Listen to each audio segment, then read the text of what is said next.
Hello guys, and welcome to our first video on this channel. My name is Tim from omniscientstudies.com, and today's topic will be about a very interesting character of our time, but we'll come back to that in just a second. Please feel free to like and share the video with your friends, parents or pets, and subscribe to omniscientstudies.com for more interesting videos like this one. Now sit back and enjoy the ride. Unless you have lived under a rock for the past year, you have probably already heard a thing or two about one of the most controversial politicians of our time, Donald J. Trump. This video will mainly concern his rise to the leading position of one of the most powerful industrial Western nations, but as the personality of the 45th President of the United States of America is at least as interesting as his widely discussed political views, we also want to focus on his character. Let's begin our video lesson with some background information. Donald John Trump was born on June 14, 1946 in Queens, New York City. He is the fourth of 5 children of Fred C. Trump, whose origin actually lays in Karlstadt, a city located in the federal state Pfalz in southern Germany. From 1956 till 1959, Trump Jr. was a student at the Q. Forster School in New York. In 1959, his father sent him to the New York Military Academy because he felt that he had lost control over his son during puberty. After 5 years, Donald Trump graduated and studied economics at several universities, for example at the Wharton School in Philadelphia. After that, he started building up his construction company, where he was sponsored by his father with a loan of over $2 billion. He was married twice before meeting his current wife Melanie in 2005, and it is therefore no surprise that he is father of 5 children, 3 sons and 2 daughters, and has already 8 grandchildren. But how did this screaming weirdo become the 45th president of the same country that had such great and caring leaders like John F. Kennedy and Barack Obama? Let's begin where it all started. Running for president in the United States first of all means to be popular than the competition in the political party that you are belonging to. In Trump's case, these were Ted Cruz, Senator of Texas, and Marco Rubio, Senator of Florida. But what exactly convinced Republican Party members to vote for Donald Trump? His ideas were radical and unorthodox. His speeches seemed to be written by a 3-year-old with a faible for repeating himself, and his old-fashioned way to see the world that really made him ideal for any political office. Till that day, it is still unclear why Trump's political peers had chosen him for such an important and difficult task. Maybe they hoped that his radical views and ideas would unite the American people behind him. And after all, Trump became the Republicans' choice for presidential candidate. Trump wants to make America great again, as he repeatedly stated in his election speeches. For him, this means to ban international companies from the American market in order to push the US economy. He also made clear that, in case he would become president, he would put all his efforts on fighting illegal immigration, especially from Mexico. Trump plans to achieve this by building a wall at the border to Mexico, similar to the Berlin Wall that separated Eastern and Western Germany. He told his audiences that he will convince the Mexican government to pay for the wall, which seems unlikely and irrational. Let's have a closer look at the election. After the Republicans' main party day, we already talked about, he had about the same count of votes as Hillary Clinton. Clinton is the candidate of the Democratic Party, which is the other most powerful political faction in the US. That changed due to Trump's disgustingly provoking speeches and statements. He, for example, told one of his audiences that Clinton should better be shot, and verbally attacked the father whose son died in war for his country. The TV duels, which work like those we have in Germany, showed Clinton as the favorite candidate for presidency. Newspapers and political experts all around the world predicted the Democrats to win the election with ease.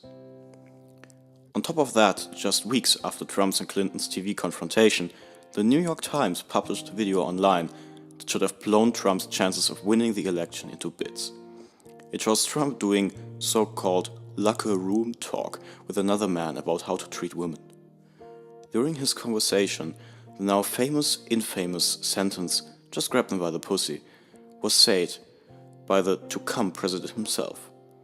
This quote sent a shockwave through international politics and of course the World Wide Web. Clinton took the opportunity and called Trump an abusive macho monster and managed to start even more protests against him. As election day came closer, everything seemed to be in favor for Hillary Clinton and the Democrats. Trump was portrayed as a radical rapist with no respect for his own population he would soon have to lead. While the votes were counted state by state, it always looked like Clinton would win with ease. She was able to gain 66 million votes, Trump only 63. But Trump still won the election. How is that possible? In order to explain that, we need to have a look at the American election system. The population of every US state elects a certain number of officials who are responsible for representing their state at the election in Washington by giving their vote to the candidate favored by his or her state. The system is actually from times without online voting or voting by letter. Some states have less, some have more of those officials, but the number is not depending on how many citizens are living there. Instead, only the sheer geographical size of the state matters. Trump was able to convince larger states, like Texas, of his ideas and future plans. These are less populated than the ones Hillary Clinton was able to win, but have more votes in Washington. To sum it up, Clinton convinced a larger part of the population that she would be the best choice for presidency. But Trump won by being able to gain all those states which had the most votes in Washington.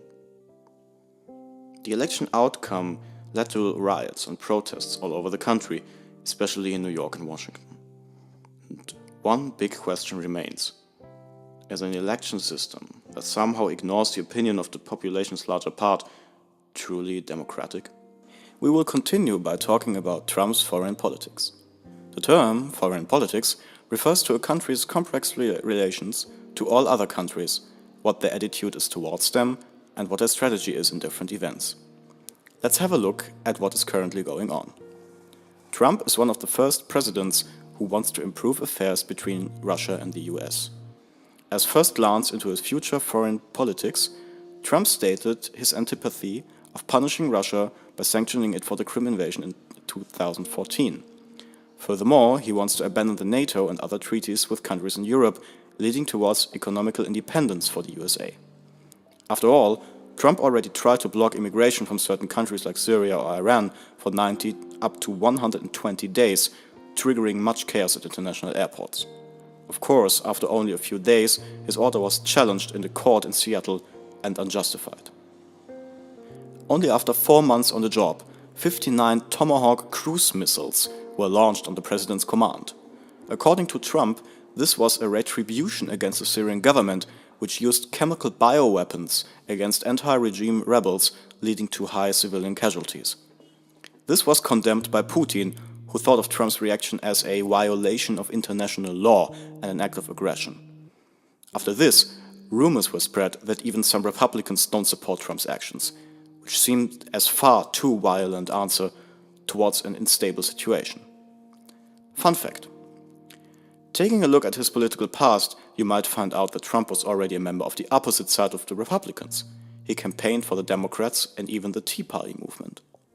His domestical politics actually fit the slogan, "Make America Great Again." Trump's goal is to grow independent from importing goods, constructing an orthotrophic country and furthermore creating more jobs for current unemployed citizens.